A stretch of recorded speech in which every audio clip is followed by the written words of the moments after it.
Just one round left and three skiffs still in contention. John Harris and Rag and Famish set for a dice with two of the sport's greats. Trevor Barnabas chasing a record-equalling 6th world crown, while AMP Centrepoint's John Winning gunning for his second straight JJ Giltinan title. I think basically we've just got to stay in front of the other two boats. That simplifies everything. If we can beat the Rag and Famish and John Winning in the Centrepoint, we'll win the regatta. It's forecast to build a bit, but our boat's going pretty well in all conditions, so we're fairly comfortable, and we'll just try and stay out of trouble and just have a good race. Our strength seems to be in the lighter stuff, and perhaps the slight weak, a little bit weaker maybe. And it's more even for everyone, so there's more chance of someone filling the other holes too. High above Sydney Harbour, magnificent conditions for this final race of the series. And really that picture belies the tension and the drama which is about to unfold to decide our International Series winner.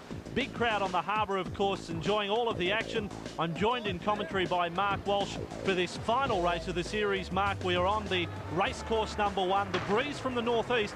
And the last time they raced over this course, it was AMP Centrepoint that finished ahead of its rivals. Yes, Johnny Winning, he's a really strong competitor in this northeast course. He's been doing it for many, many years now. It looks like from the start, it looks like the boats in the east, which is the left of the screen here, look like they could be quite favoured.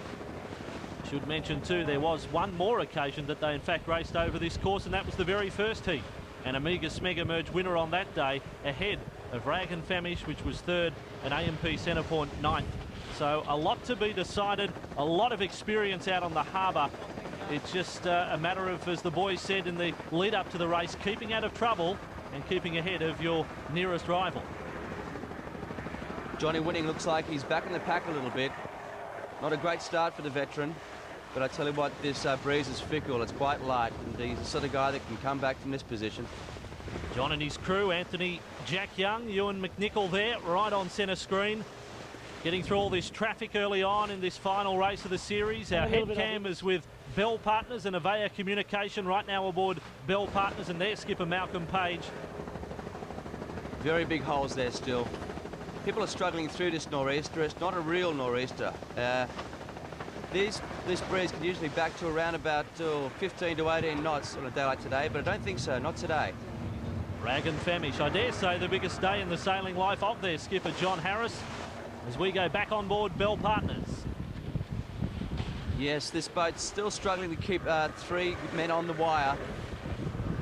Gust here in 3. These boats perform at their best when there's 3 guys all the way out. And they came into today with a pretty good performance under their belt in Heat 6. That was a 7th place finish. I know they were fairly wrapped in that performance. Back on the high shot, fleet is very well spread. Once again, I think the boats in the middle of the fleet, in the middle of the course, are a little bit better off. SP Systems, Team Kia, one of the newer crews to the 18-footers. And still very much early days in this race. Rag and Famish, one of the contenders. And today, no problems. Here's Trevor Barnabas. It's Amiga Smeg. Looks like they're just getting the pressure a little bit earlier than the rest of the fleet. Yeah, I think they're pulling out to a handy little lead here. Interesting to note with AMP Centrepoint, they haven't actually won any of the previous 6 races in this year's series. They got 3 second-place finishes. So what timing it would be to come up with a victory today. Back on board Bell. Malcolm Page and his blonde crew, Phil and Evan. Obviously a pre-race tactic, getting their hair done before the regatta. Tactic? Not sure. Whatever it takes to win. The story, of course, around the crew of Amiga Smeg, a good one as well. Trevor Barnabas and his son Trent is with him, sailing on this biggest of days. Right, we come up to the top mark for the first time, and it's exactly what we hoped for, the tight racing between the contenders.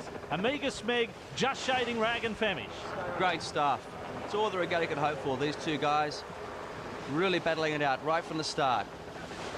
They both really need a quick kite set now to get away. And let's look for the last of the big 3. AMP Centrepoint just coming up on the right of screen. There he is, John Winning, his skipper. So just a little back in the field, but they've got the front runners in sight. And we all know John's efforts downwind. He's just about the best in the business. Bit of yelling going on there from Bell. Up goes the Spinnaker. 2, 3, go Phil. Another one, mate. Yep, you're there. Well done. The counting signifies where the Spinnaker is at that time. So the crew knows basically when to hit that rail. Well, this is the best side of all about the 18s. The Spinnakers are up, and now we have a race on. Still a long way to go, still a lot to be decided. But right at the moment, Amiga Smeg out in front. Trevor Barnabas, the skipper. But there is a pack contingent not too far behind. Everyone just starving for wind. Again, we get a good example of the teamwork that is part of these three-man crews in the 18s. Malcolm Page, the skipper here, he was a contender for the Olympic team last year in the 470 class. He's in Bell Partners at the top of screen. Here's our leaders. Amiga Smeg, the red Spinnaker, Rag and Famish, the yellow. We'll take a break. This is the final race of the Computer Associates International Series.